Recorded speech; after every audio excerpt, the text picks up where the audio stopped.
Welcome back. 10-minute drawing techniques, episode 6 already. Camera perspective part 3.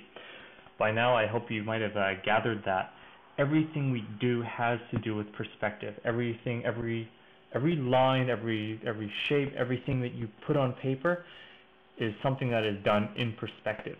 Right up to the point where you start to draw, even if you start drawing flat objects on the screen, then they're still in perspective. They are just flat objects that have been tilted to face the camera, and they're just placed on the screen. Everything you do is in perspective. And so eventually, hopefully with the later episodes, I can start titling these things without the word perspective in there, because it's starting to get pretty darn redundant.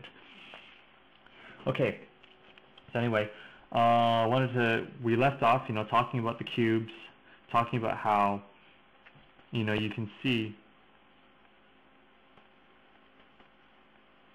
how these three lines come together to form the corner of a cube, right? And also how you have to deal with the divergence and convergence of lines. You can see the convergence of these two lines. They're all going off to meet, to meet eventually. Same thing with these lines. They all go off to meet somewhere. And the convergence is what, gives you the feeling that things are going into the screen, They feel like they're going off into space and getting further and further away from you, and they're causing the distances between these points to become less and less and less, as the distance increases. As it gets further and further and further away, these 2 points are going to gradually approach each other. They're going to get closer and closer together. And the other thing is that these points, they're not just, like flat dots on paper. These points are almost like, if you've ever used three-dimensional, 3D software, if you ever used 3D software, if you ever spent some time, if you took animation, 3D animation courses, or, you got yourself, or use something like Alias Wavefront or 3D Studio, Max, every object winds up having these points. And these points, they all exist in three-dimensional space. These are known as vertices, or vertexes, or, in the 3D programs.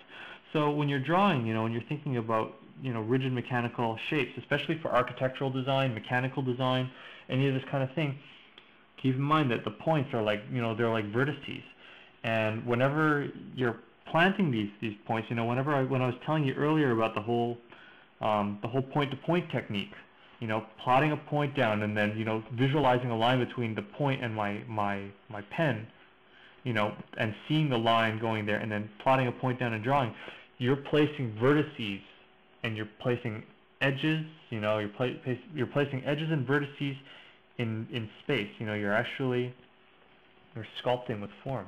Every time you make a line, this is a three-dimensional existence. It's a three-dimensional entity.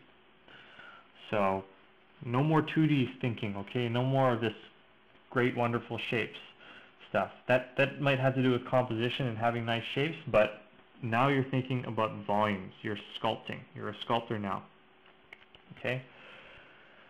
So the other thing is that when you look at these at the cube, okay, this is only this particular angle here, it's telling you something. Because this corner is pointing directly at you, it's telling you something. It's telling you that this cube is, its edges facing you. Because if we were to look directly up, if a helicopter was flying above us and looking down at us, here we are again with our fat nose, this is what it sees. It sees this, right? We see this, okay, because that corner is facing us. And you'll notice that the angles here are both less than 90 degrees. Those are known as acute angles. And these two angles, these two obtuse angles, those are obtuse angles. And this only occurs whenever a corner happens to be facing you. All right? Also, when you're flying directly above something, the corners will always be right angles on this square or rectangle, this rectangular shape. Oh, we're at 5 minutes.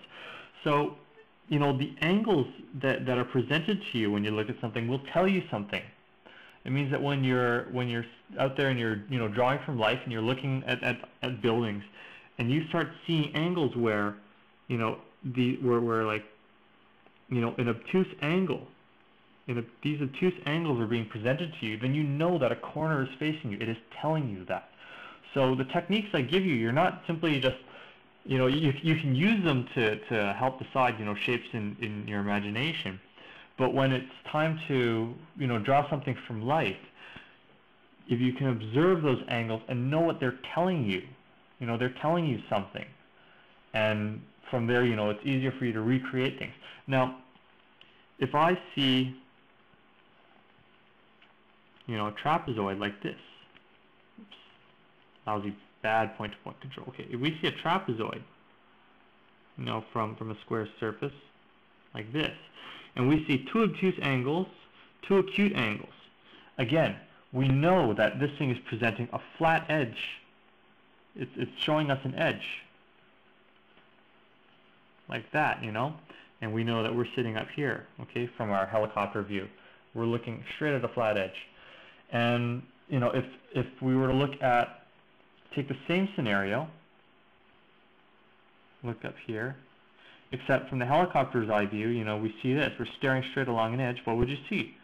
You'll see something like this.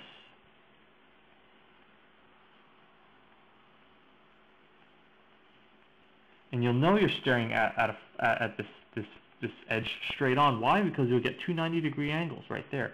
You'll get an acute angle and you get an obtuse angle. So, you know, there's all sorts of, actually it's not even like that. Actually no, that's fine. You know, that's something you're just gonna have to keep track of. You're gonna you're gonna be able to learn when people talk about powers of observation, it means being able to pick up on these things, being able to pick up these slight angular changes, okay? Even if we just take an edge, okay, if we took, you know, this same plane, okay, which has been slightly tilted away from us, and we look at the spacing, where's the midpoint of this here, okay, here's the midpoint of this rectangle. You realize that the midpoint of the rectangle, okay, even though it may be this tall in our field of vision, right, this would be the theoretical midpoint of it. The actual midpoint in reality, because it's been distorted by perspective, you know, it winds up slightly higher. And you can tell just by the spacing of this line segment that as things tilt away from you, the side that's further away from you, the spacing is going to get smaller, while this distance here is going to be much, you know, much larger. So if I take this plane and I tilt it even further, you know, further downwards,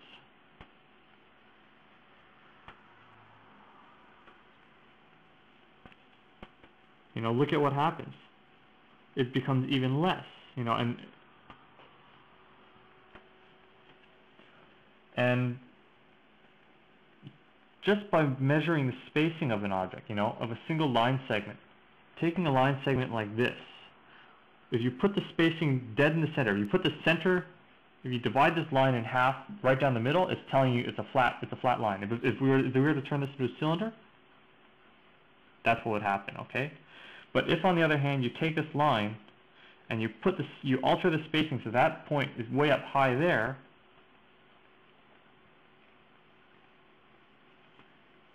then it's telling you, you know, that the cylinder is actually coming towards you in this fashion. Whereas the opposite occurs when you move the spacing, the middle point down there. You've got